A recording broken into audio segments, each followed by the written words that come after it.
Hi everyone in English 2323, it's Dr. E and I'm here with your weekly instructional video.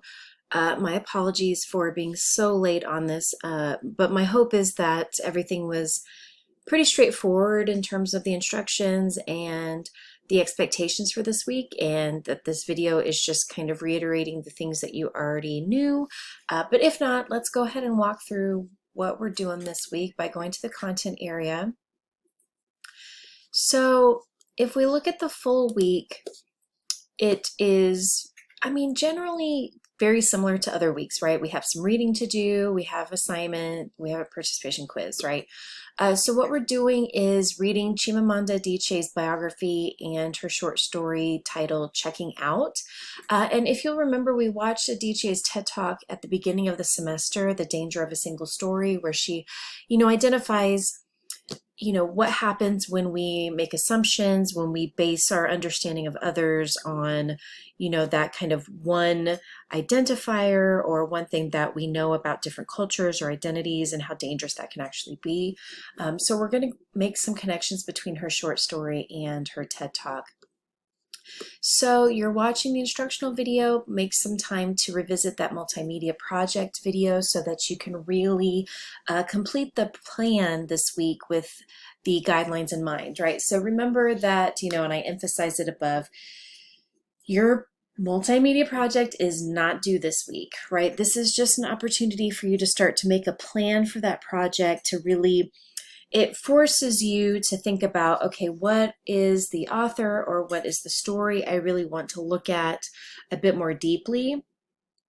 So really just start with, what story or what text or what author did you really enjoy, and start to kind of probe why, right? What about that author, what about that story was really speaking to you, and what would you like to do to extend your investigation of that text or author, right?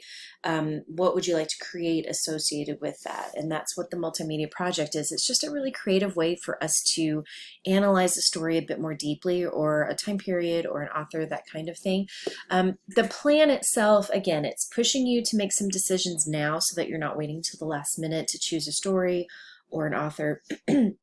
But it also gives you a chance to, map out your idea and get some feedback from me.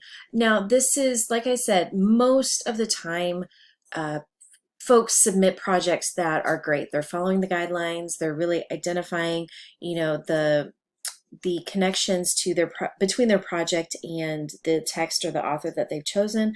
But there have been times in the past when students submit a project and I'm not seeing the connections, or I'm not seeing how, this painting that somebody submitted is connected to, say, Dr. Jekyll and Mr. Hyde. And that can be because the painting itself I'm not able to see. But again, I'm not looking for perfection in your artwork. I want you to explore a medium that you might not be familiar or comfortable with, because it's about the process. It's about the steps you took to complete that artwork or video, or writing a song, or whatever it is that you'd like to do. But then it's in your explanation as well. So those paragraphs that are required as part of your project, that's really where you can make the connections clear, right? Between the medium you've chosen and created and the text or author that you have also chosen to connect with, right? And then the participation quiz, right? So make sure you're reviewing the video, make sure you're reviewing these guidelines. Those are also available in the Multimedia Project Plan assignment folder. So when you visit this area, again, just a rundown of some of the things I've just mentioned, as well as links to the video, the guidelines, the plan to download in Word, or if you want to find a copy in Google Docs. And this is what it looks like, right? It's similar to some other things that you may have submitted so far. This area will expand as you type, so don't worry about that just yet. You can expand it in the Word format.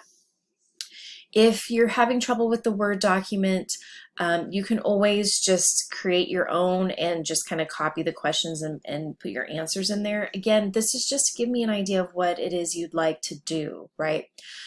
So I want you to note that the answers to some of these questions will eventually turn into the paragraphs that are required for your project. So this is giving us a little bit of drafting time as well. When I talk about your general timeline, I'm looking for not just a, first I'm going to do this, then I'm going to do that. No, I really want you to consider the steps that are required to complete your project. What materials are you going to need? When are you going to get those? How long do you think these things will take? Because believe me, it's going to take longer, right? And because the focus of the project is really showing that effort, uh, that's what needs to be planned out, right? So if you're making a painting, are you taking pictures along the way and putting those in a PowerPoint or in a PDF? If you are writing a song, are you going to take pictures of the different drafts, or, how are you planning to do that? So this is forcing us to work through some of this, right? Now, this is a space for the actual complete draft of the second paragraph. This is where so many students, if you lose points in the project, it's this paragraph, because this is where we need to bring in MLA, we need to bring in research to support our ideas. So we need to go back to the biographies of the author we've chosen, that's written by our editors, and go back to the short story. We need to pull those quotes to support our ideas. So if you're creating a painting based on Jekyll and Hyde, then you need to, oops, I need to pause for just one moment. All right, y'all, sorry about that, doctor phone call. I'm sorry, I forgot where I was. Anyhow, so remember that you want to have a full draft of your full second paragraph here. Sometimes this is a space where people just kind of copy and paste quotes that they plan to use in the future, and that's part of what I want, but what I really want is a complete draft. I want you to get that research out of the way, so that, again, when I look at, or any of your colleagues look at your project, they really get a sense of how this painting came to your mind. What choices did you make in this painting, or in the song that you wrote, or in this game that you created, based on the story that we read, right? So this is where you help us see those connections. And then there's just extra space here if you need to expand a little bit. So pretty straightforward. Again, I don't foresee any issues with your project ideas unless there is that kind of missing link between what you've chosen to do and how it really relates to the text or author that you've chosen. All right, so if we go back to week 12, we'll just see the inevitable weekly quiz that's available for you. So as you continue to work on this, or if you have questions related to this or anything else, please go ahead and let me know. I am back in town, thankfully, and have working internet, which is always really helpful. It was not the case when I was out of town. So hopefully everybody's doing well. It is that time in the semester. We're pre-Thanksgiving break, and things start to move very quickly in your classes, and I know this. So this is, again, a week of us, we're moving forward, we're reading something great by a great author, but we're also thinking about, a large assignment that's headed our way, and trying to make some plans for that so that it just doesn't land in your lap and you freak out. So take advantage of that, and let me know if you need anything from me. Good luck this week.